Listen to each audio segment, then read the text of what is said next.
A school home support started in one big secondary school in Poplar in Tower Hamlets, where levels of deprivation are extremely high.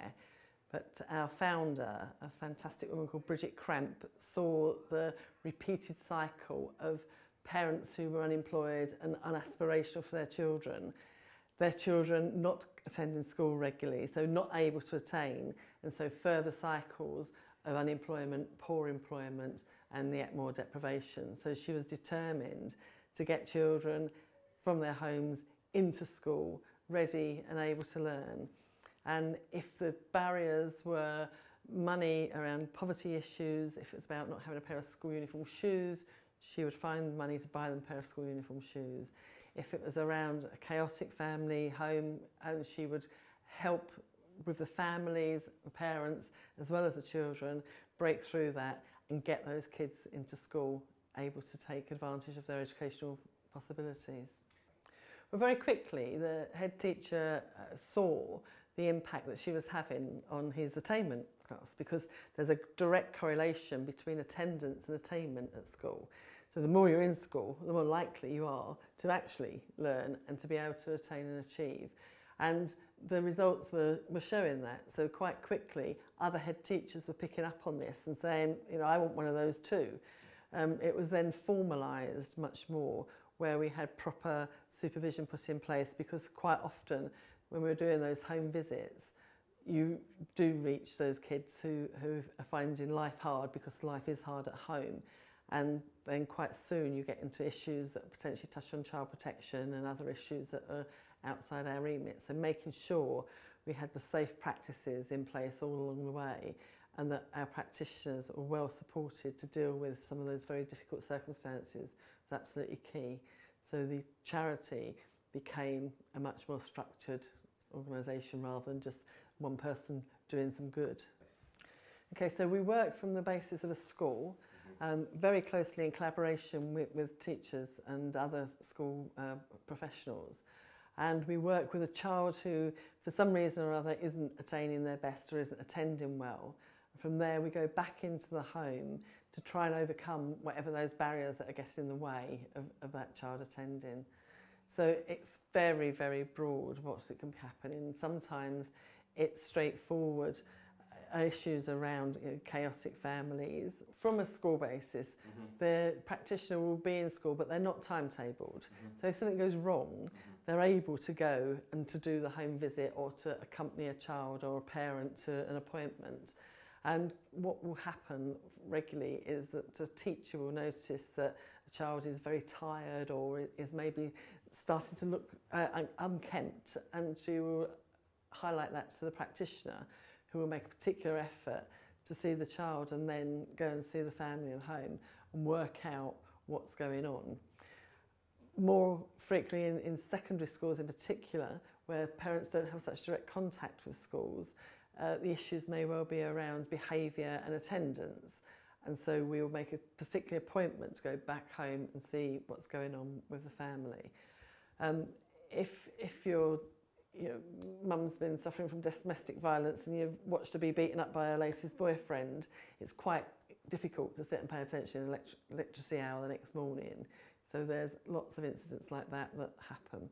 Some of it is more around making sure that children can engage in the things that other kids take for granted, like the school journey, or a way of doing some supplementary external schoolwork. From one school in Tower Hamlets, we're now in 280 schools across London, Nottingham, Leicester, other parts of the Midlands, down to Bristol and up as far as Yorkshire and Humberside.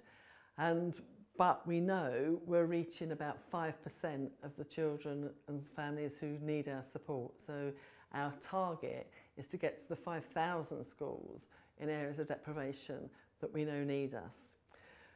Schools do contribute towards the cost, but not all schools can afford to pay the whole cost. So we're looking to supportive partnerships and funders around match funding some of what the schools can pay and enable us to do that development and growth into those areas that need us most.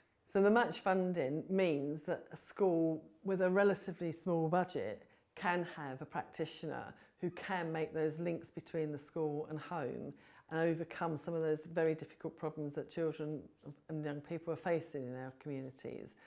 By doing that, we're able to keep children in school well supported rather than becoming persistent absentees or truanting, and then the negative impact that that has both on themselves but also the local community.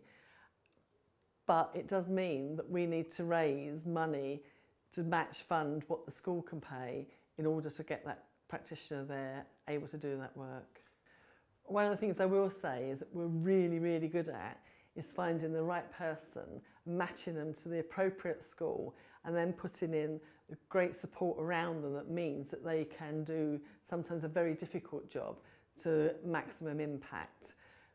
We recruit from local communities so they know their areas. A key part of our role is to know what other support agencies are out there so we can get the best for those families. If you think that a vulnerable family sometimes has to deal with a dozen, 20 different agencies, what our practitioner can do is coordinate that, is actually be a central point for that and make sure that after the school's tried really hard to get a child, say, some speech therapy sessions, which will make a huge difference to the outcomes for them educationally.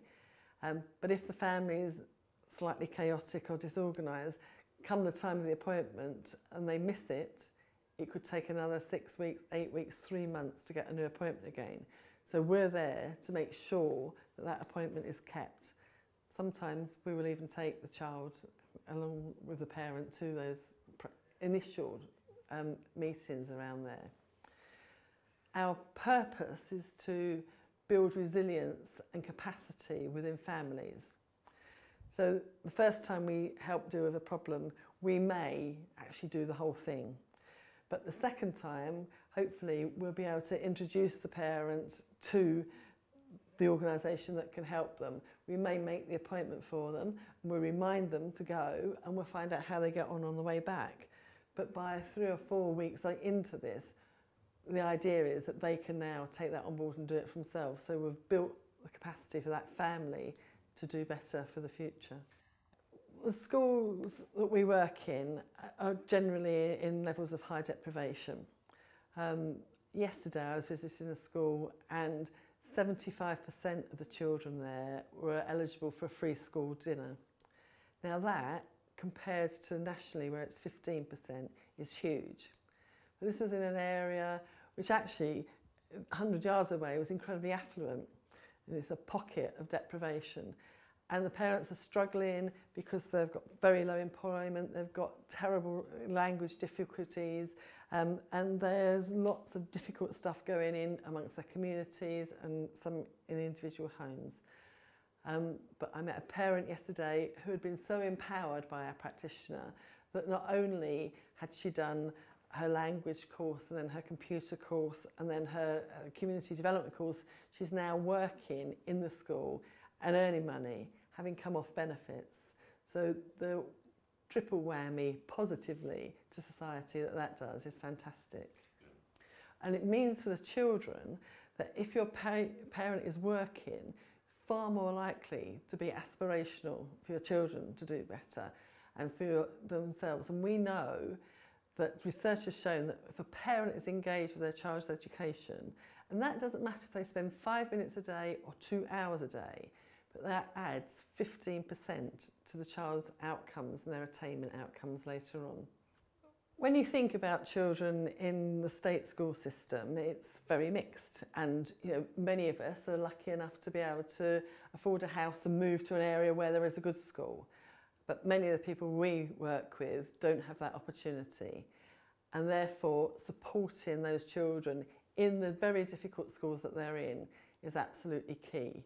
It means that they don't become criminals, they don't beat up our children in the street, they're not turning into mobile phone muggers, and they are going to get some achievement, which will mean that hopefully they will be in a position to make different choices for their children, and that's really crucial.